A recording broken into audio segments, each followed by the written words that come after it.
Well, that's not difficult at all. The worm is the caterpillar that crawls over the carcass. The worm is not a word for an immortal soul. So the worm, of course, doesn't die until finally it comes to its end. And the fire is the fire of the coming age. One of the most dramatically false translations in many of our Bibles is eternal life. That's not right. It's the life of the age to come, starting in Daniel 12, 41 times in the New Testament, the fire of the age to come. Millennial fire is what is going to destroy the wicked, and they're going to be burned up. That's quite clear from the idea also of the sleep of the dead in Psalm 13:3. When you're dead, you're dead. Ecclesiastes 9:5 and 10 says it all. Let me just remind you of that. Ecclesiastes 9:5 and 10 says that the dead know nothing at all.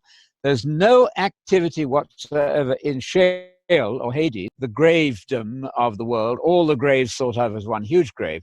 Nothing's going on there. So you're dead when you're dead. As to the punishment, it burns you up. The wicked go up like smoke. I think that's in Psalm 37. So, of course, the caterpillars go on living till they finish doing their job of eating on the flesh of dead people. But there's nothing about immortal worms there. That's just read into the text. No, the sleep of the dead is based on Daniel 12, verse 2, where multitudes of those sleeping, that's what they're doing now as dead, they're sleeping. Where are they doing it? In the dust of the ground. Multitudes of those will wake up. So sleep is like, death, I should say, is like sleep. Every time we wake up in the morning, think of yourself as emerging from a kind of death, not literally, but God gave us this pattern of dawn breaking every day to signify new beginning, new life, from unconsciousness to consciousness. That's a beautiful truth. Seventh-day Adventists have worked at that very well. If you want to read up on it, there's the Conditionalist Faith of Our Fathers by Froom. Marvelous piece, 2 volumes.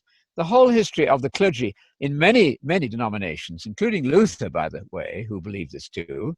And Tyndale, was it, or Wesley? Tyndale, who complained to the Pope, he said, you keep putting souls in heaven. The Bible doesn't do that. It's very, very firm doctrine in my mind because it gives full emphasis to the real thing that matters, the parousia, the second coming of Jesus, at which time in Daniel 12, verse 2, multitudes will wake from the sleep of death to the life of the age to come. The age to come begins at the second coming. 5 times in the New Testament, nowhere else, just 5 times.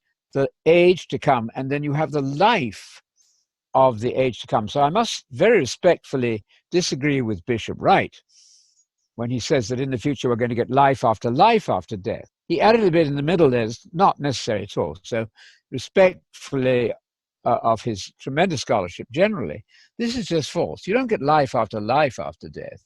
You get life, immortality after a period of death, unless, of course, you happen to survive alive until the second coming. Then you get caught up to meet the descending Jesus, and you then escort him in the direction in which he's going, which is to the earth, so that his feet, and that's Yahweh represented by Jesus there, his feet will stand on Mount Olives. He's coming down. So say to your friends, why do you want to go to heaven when Jesus won't be there? Most people seem not to have understood the second coming very well. It's not a return ticket that Jesus has. So he comes to the earth, goes back to heaven. No.